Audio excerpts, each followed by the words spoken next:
All right, good afternoon, everyone. Thank you for joining us for our third webinar in our advocacy series, Understanding the Issues and Becoming a Change Agent. Let's jump right into it. Next slide, please. A few short reminders beforehand. Today's webinar will be recorded and will be available for viewing on PVA's website at pva.org. Closed captioning is available. Please click on the meeting controls.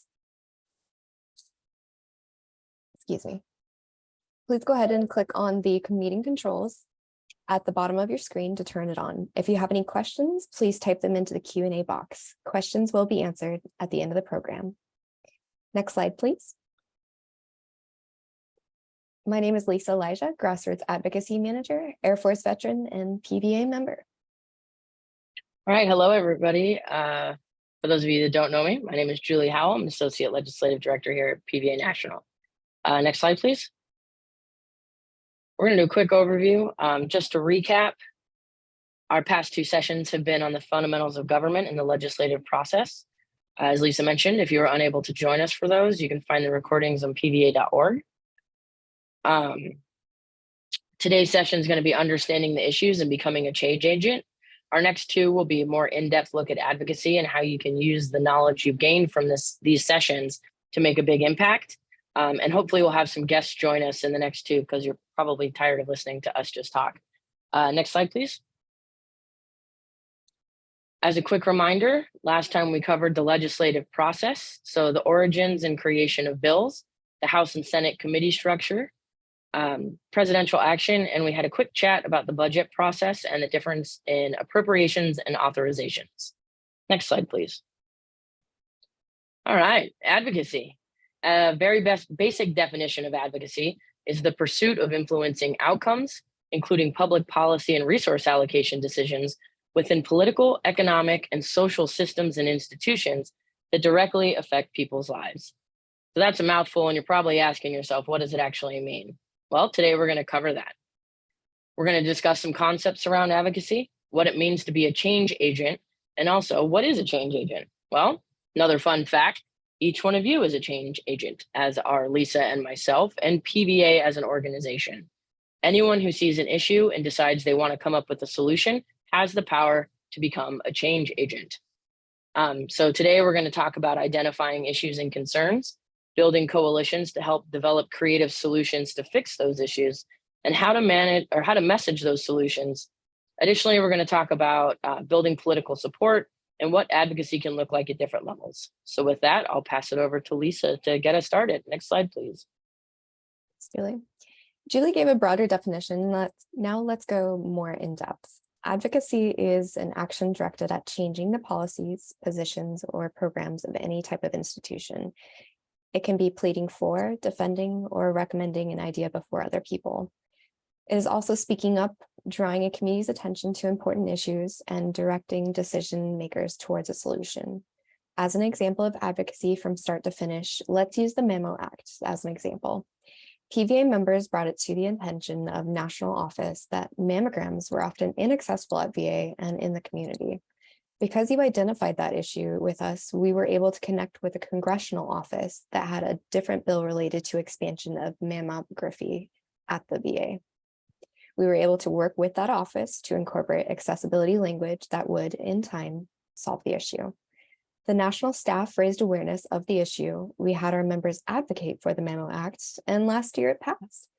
The strategic plan is currently being developed by VA, and in the next few years, we will see vastly improved accessibility to mammography screenings, and that is all thanks to the work that you've all done. Change makers strive to advance changes for the good of all. They are intentional about solving a social or environmental problem. They are motivated to act and be creative. They could be a student, a nurse, a parent, or anyone who takes the initiative to solve a problem or create the opportunity for the good of all. Change makers do not need to make worldwide impact changes. In fact, some of the most effective ones make huge impacts in their communities. Recently, I spoke with a warrant officer in the Army and the working conditions in her unit. The hangars were old and in dire need of improvement, so much so that it was hazardous. She realized unless she spoke up, no one else was going to.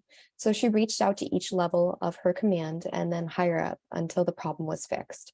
Her actions were one small act of speaking up that helped make a ripple effect. Next slide, please. There are some basic elements of advocacy. Not all are needed at the same time, but each has its importance. Advocacy problems can be extremely complex. For your efforts to succeed, you need to have a succinct goal. Questions you want to ask yourself are, can the issue bring diverse groups together? Is the goal achievable?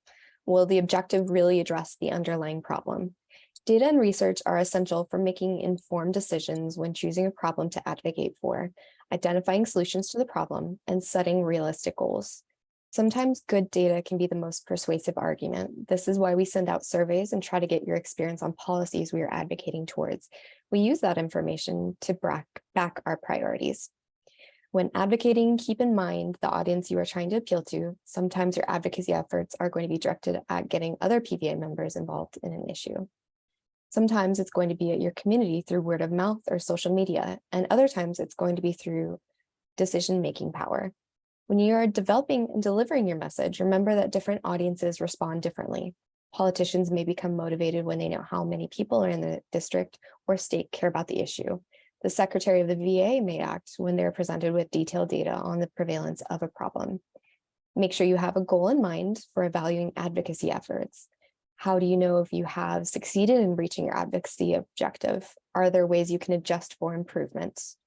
Remember that an effective advocate requires continuous feedback and reevaluation of your efforts.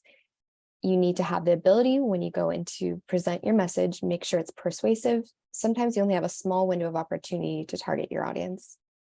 A lot of advocacy requires resources. Being able to sustain efforts over the long term will require both energy and time in fundraising or other resources to support your cause.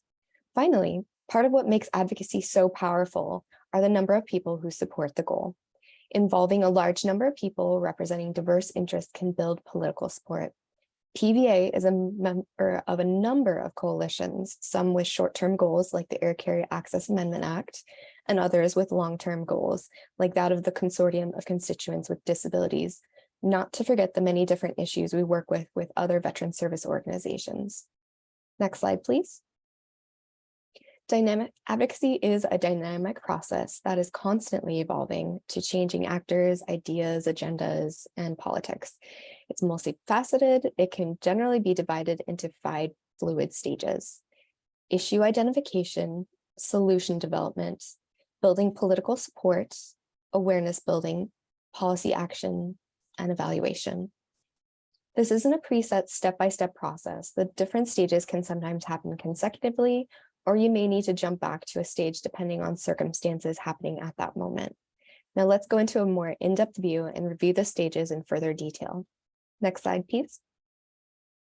Stage 1, identifying policy issues for policy action. You can also refer to this one as the agenda setting stage. There are an unlimited number of problems that need attention, but it's not possible to set them all as a priority. You will need to decide which problems to address and attempt to set an advocacy objective to help. I want to take a moment to highlight a way in which we can use your experience to help influence policy. Surveys are a great way of gathering information. When we are asking you to answer a few questions for us, we're trying to get information on what you as a member need, and then collecting that as a way to present an issue for policymakers. In July, we're having a survey for the wheelchair games where we're asking a few short questions about hotels and air travel. We also sent multiple surveys during the pandemic on home care and other issues to gauge where our priorities should be in the future. It's important for us to gain this information so that we can use that data to help influence policy. Sometimes the information presented from data collection may tell you that you should focus on a different direction entirely. Surveys aren't the only way you can help contribute. Even though there's a lot of great research and data out there, a lot of times it isn't used to influence policy. And why is that?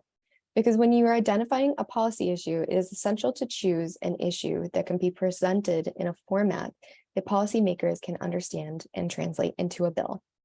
Stories are a fantastic way of incorporating that. When I speak about research and data collection to identify policy issues, I want to stress that it is not essential for you to memorize all of the hard facts. You are the human face of data.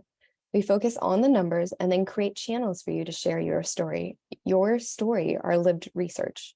For thousands of years, humans have passed down complex ideas in tangible ways through the use of stories to share lessons to learn from. Your stories are no different. You are teaching policymakers how to fix a problem through the use of your experience, and that is important. Next slide, please. The second stage happens fairly quickly. Key actors and advocates will propose solutions to a problem. Advocates know what the issue is and ways that it is affecting their lives. Speaking on lived experience through the use of stories can give insight to develop solutions. Now that you've ID'd an issue, it's time to develop a strategy and solution to resolve the issue. Coalition building and collaboration. You've reviewed the data, seen what the need is, and now you need to find other people who likely have encountered similar issues. This is where you connect with them to create the solutions you are looking for. For an organization like PVA, that might mean other SCID-focused organizations such as the Christopher Reeves Foundation, IMALS, the MS Society, or other VSOs. Reach out to organizations that face similar struggles as you do, and then work together to figure out creative solutions. Working with organizations that understand similar struggles and the individuals that have faced those struggles allow for creative, effective, directional solutions.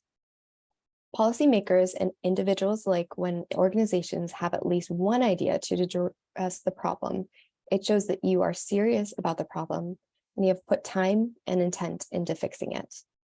PVA has a unique space. We live at the intersection of the veteran and disability communities. It gives us a unique advantage to work with a large variety of organizations.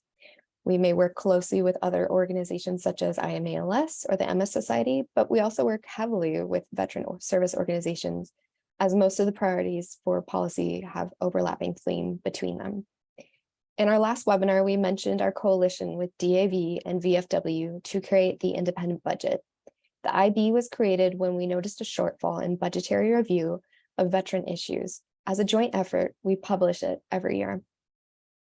Once you and your coalition have worked to ID solutions, you can start thinking about other key actors to help raise awareness about those unique needs.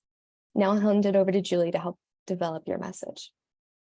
Next slide, please. Great, thanks, Lisa. All right, so we're developing our message. You've now ID'd an issue that you want to address. You've built a coalition of people to help spread the word about that issue, and together you've created a solution or two. Now you need to think about how you're going to deliver that message to make change. In simple terms, a message is a concise and persuasive statement about your advocacy goal that captures what issue you're fighting for, why you're fighting for it, and how you plan to resolve the issue. There should be an action item within your message so that your audience understands how they can help. For example, when we explain a policy priority to all of you and then finish up by saying, you should go to PVA Action Force to let your member of Congress know that you support this bill. That's a perfect example of an action item within your message. Within the coalition that you've organized, you should have these discussions. See what people are comfortable with using as an example. You want to make yourself clear. You want to keep clear of alienating language, and you don't want to tokenize anyone. But one key thing you should remember is always elevate the voices of people who are directly impacted by the issue. It adds legitimacy to your fight, and it provides for strong messengers. When it comes to your message, think of 5 key elements. Your content or idea. So what are you trying to convey? What arguments will you use to persuade your audience and to gain allies? This might mean that you have a tailored message for allies at the grassroots level and a separate message for congressional offices. Next, think about your language. What words will get the message across clearly and effectively? For your source or messenger, who will the audience find credible when it comes to having these discussions and making these asks? When it comes to the format, what tools will you use to deliver that message for maximum impact? This could mean social media. It could mean letters. It could mean petitions. These are all things that you should discuss with your coalition to get broad impact. And if you make it that far and you decide to have an event or something like that, create a time and place. When do you think it might be the best time to deliver that message? And is there a place that you can share that message that's going to increase that impact? Next slide, please. So 3 tips for message development and delivery. Deliver a consistent message to your audience through a variety of channels over an extended period of time. We want to have different touch points so that we're reaching out to our audience, and we don't want to exhaust them with any one singular method or message. Make sure that your message is being delivered by credible advocates that show your authenticity. Again, we create channels for PVA members like you to voice your story. Why is that? Because you and your experience are credible. We're always advocating for things on behalf of our members. And when you share your story, it makes it an authentic ask. And finally, create a message that's easy to understand and it will resonate with audiences. As Lisa mentioned, research and data is important for legitimacy, but a lot of the times your shared experience has a broader impact and a more direct hit in conveying that message. And I'm going to always stress authenticity, because when it comes to higher level asks, people are always jockeying on behalf of something. There's, sometimes there's money involved, whatever else. But when it comes to our members, when it comes to you sharing your story, that authenticity sticks with the members. And that's how we really build strong coalitions.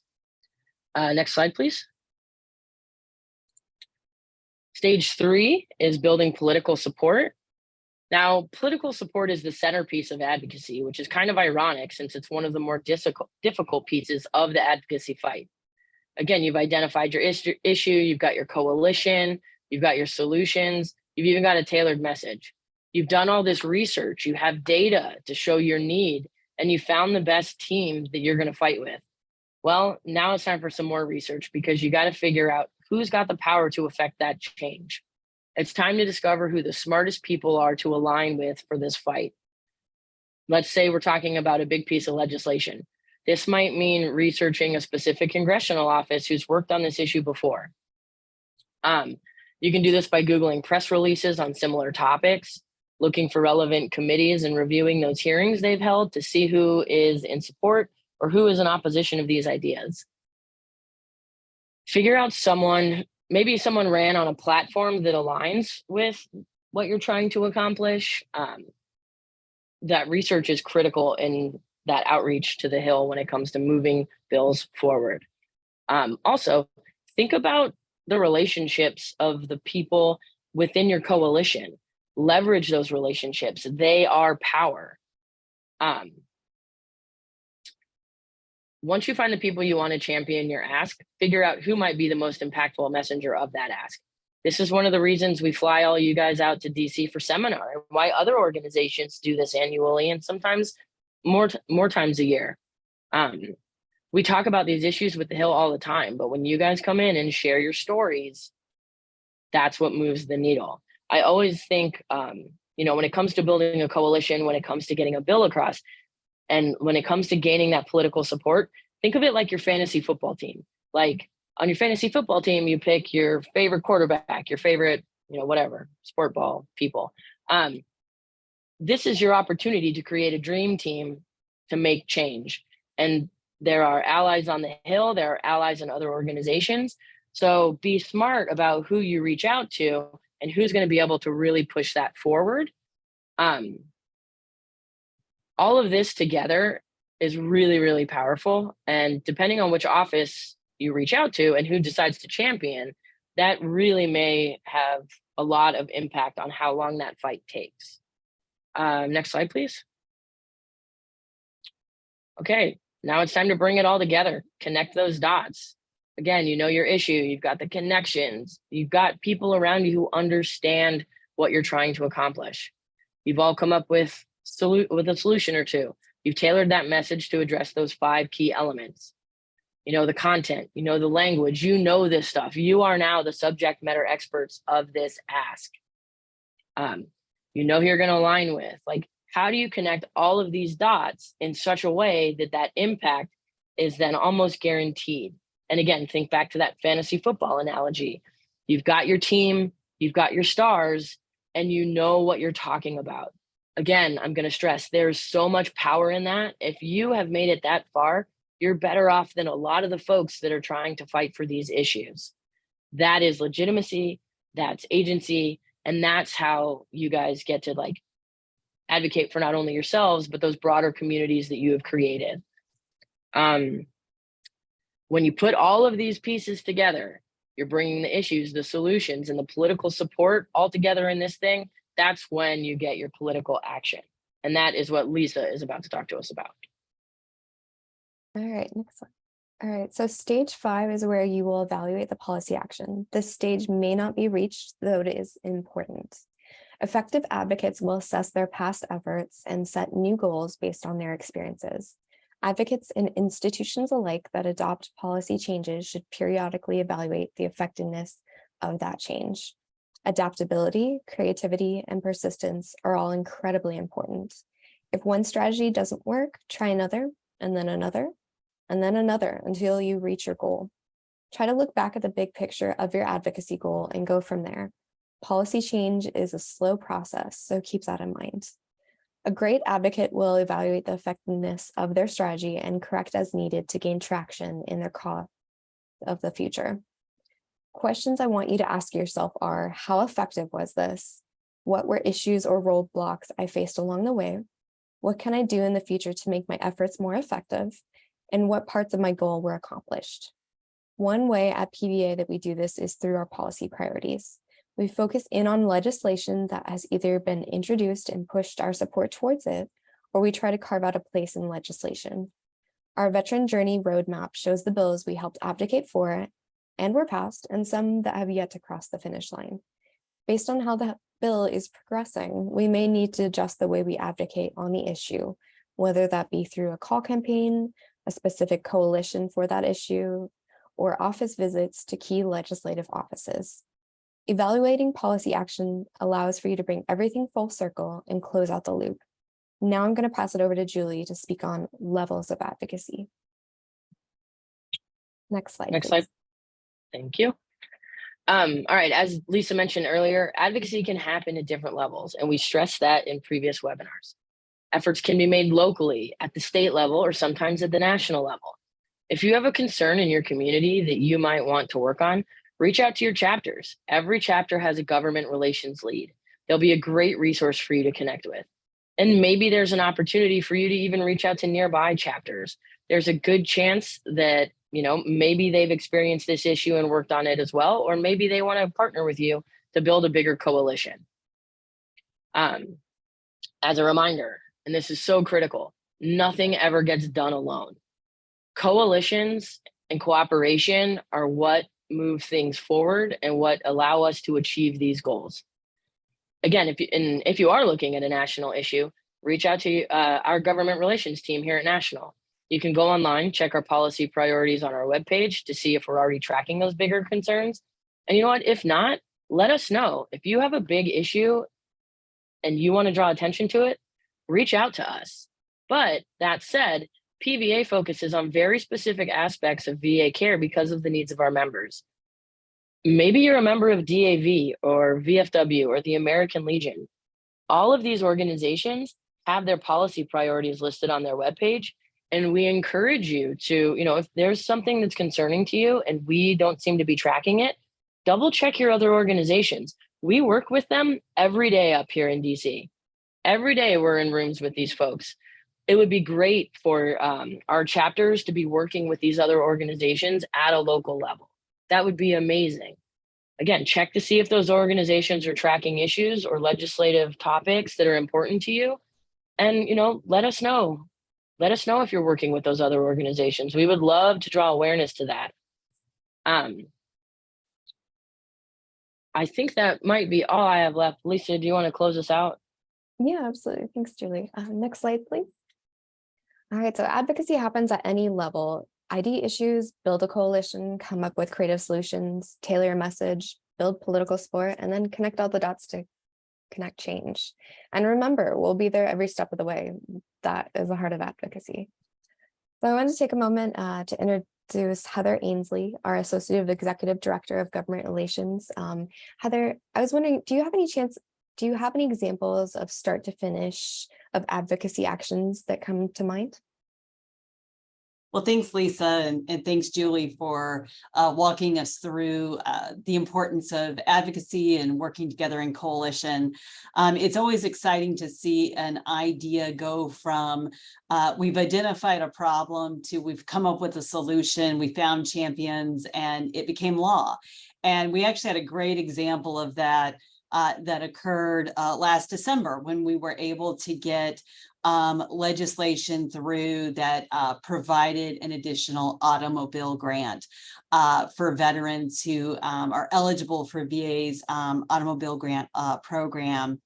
In the beginning, so I'll start with how we got there. So it really came with the initial idea that access to transportation is an ongoing problem for people with disabilities and PVA members in terms of how they can, get to their appointments, the VA, how they can get to work and just do all the various things that we all need to do in our daily lives. And we looked at this benefit and realized that, veterans only receive one auto grant in their entire life, but automobiles don't typically gain in value. They're not something like a home that maybe appreciates in value when you can sell and, come out better on the other side. And we thought, well, people really should be able to get more than one auto grant throughout their life. So that led us to start having conversations on Capitol Hill and, just starting to plant that seed for, that there is a need, that transportation is just this ongoing problem, the cost of automobiles, even though VA will continue to provide assistance in adapting an automobile throughout your lifetime, which is also very costly. That initial automobile is that one and done. And so we were able to get legislation introduced that would provide for that additional automobile grant. Now, when we started, our hope was also to try to do more to help veterans who have a lot of support needs, but who are not service connected. Unfortunately, the way that the bill moved forward was to provide that additional auto grant for veterans who have already, received one of those, which of course is folks who are service connected. So we had one bill that moved that forward. Well, then we got a second bill in the House that also did that, but it added in something that was really important to us, which was putting into statute the ability for people with non-service connected disabilities, veterans with non-service connected disabilities, to be able to get assistance with adapting their vehicle to get in and out of their vehicle so that it would be protected by statute. It's something that was available, but there was no regulations, there was no statute. And, we just felt that if we protected it by putting in statute, it would help make it easier for veterans to get that benefit. And so we're moving along and everybody's like, this is great. We want to be able to do this for veterans and it's needed. And then we had the big bad, how are we going to pay for this? That always is the big stopping point for pretty much every good idea. And so we decided we weren't going to be, that wasn't going to be a barrier to us. So we decided, we're going to dig into the numbers. We're going to figure out how much should this bill really cost? Who are the veterans who, are going to be able to, in the next 10 years, because that's how they score how much something is going to cost, who are going to use this benefit. So we started working on the numbers and trying to get better information into Congress so that they could make those decisions. Then we had to make some decisions, which in this case was, instead of just making it, if it's been 10 years, you can get a new auto grant, we ended up, if it's been 30 years, then you can get an additional auto grant. And that was a decision we had to make so that the benefit would move forward. That fit within the cost allowances that were available to us.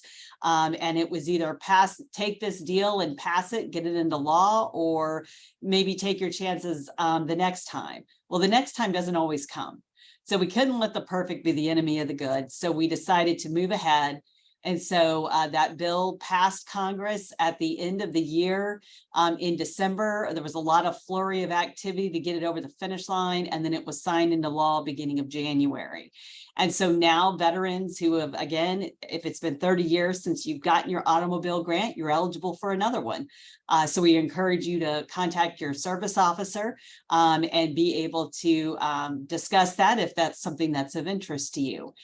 The good news is that once 10 years have passed, the 30 years goes away and it just becomes 10 and 10. So in 2033, if it's been 10 years since you got an auto grant, you'll be eligible for another one. And again, that does not change the assistance that's available through VA for adapting your vehicle. That still remains. This is just to help you get the vehicle that then will be adapted. So it was an exciting opportunity for us to see really over the span of a couple of Congresses, how, we identified a problem, we came up with a solution, we had to have negotiating, we had to go back and forth to get it over the finish line. But now today we have PVA members who are able to apply for that second grant and to be able to get the assistance they need. So that's why it's so important for PVA members to let us know about the issues that they're encountering and for us to have that information, because then that allows us to do things like get laws changed that improve access to benefits and services. Yeah, thanks, Heather. And it's a really great example of, in one of our earlier webinars, the differences between federal and state level, because not only do we have that into law now, as well as the state of Oklahoma, they actually passed something for secondary auto grants as well. It's quite similar. All right. Julie, do you mind speaking on the coalitions that are formed that you're a part of actually at the moment? Sure. We've stressed a lot in this webinar about coalitions and finding the right people for supporting stuff. A big part of our job up here is, various working groups. And a working group is nothing more than a coalition. So we have coalitions built around various subcommittees on the House Veteran Affairs Committee. So there's a benefits working group that meets every other week. There's an economic opportunity group that meets every other week. And this is organizations like the Military Officers Association of America, so MOA, DAV, VFW, Wounded Warrior Project, other veteran organizations focused around various disabilities, the Blind Veterans of America. Like, we work all day, every day in partnership with other organizations, because as I stressed earlier, none of this happens alone. It's not one person from one team that accomplishes anything. It's a network of people representing a broad range of constituents or members or veterans, however you want to break that down. We work at our members' behest, and we partner with organizations that have members with similar needs. And that is what drives all of the legislation that gets to move. I'll also mention that, sometimes we get the ability to create specific coalitions around a very specific topic. So the Women Veteran Task Force is a prime example. All of these other working groups and subcommittees existed, but there wasn't any attention being drawn to women veterans specifically and their unique needs. So the House Veteran Affairs Committee created the Women Veteran Task Force.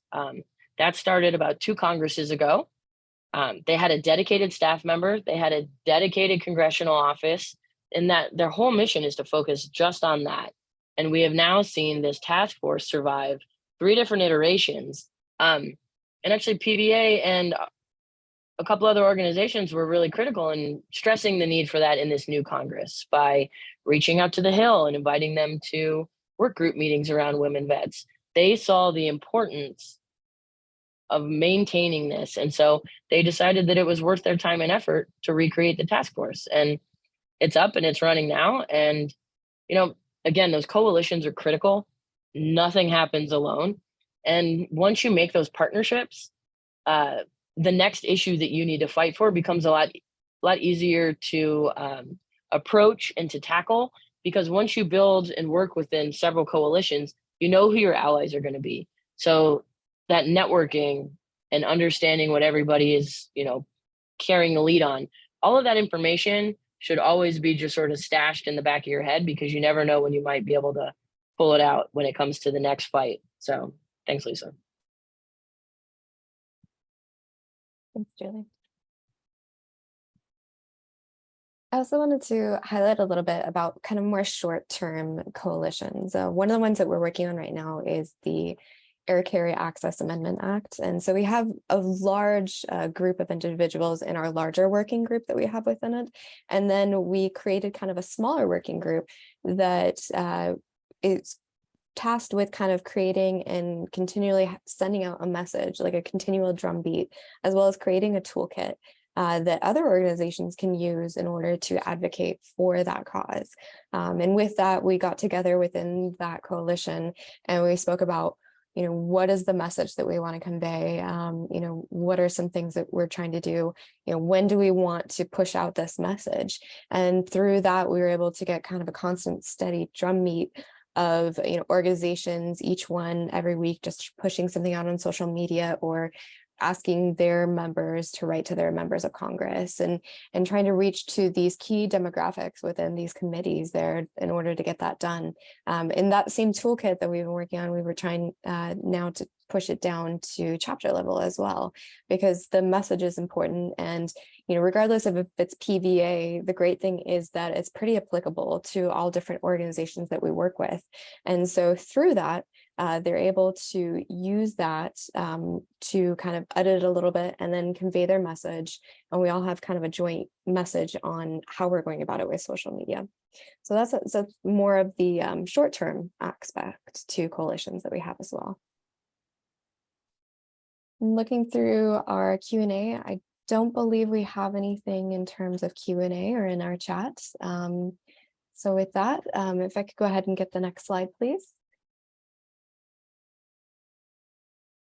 All right, so that concludes our third webinar, Understanding the Issues and Becoming a Change Agent. For participants viewing the recording, would like credit, please email the code 3A3CA to myself at lisae@pva.org. Make sure to join us next time on Tuesday, July 25th at 3 p.m. Eastern Time, where we'll cover who is advocating and who with. Thank you, everyone, and have a great day.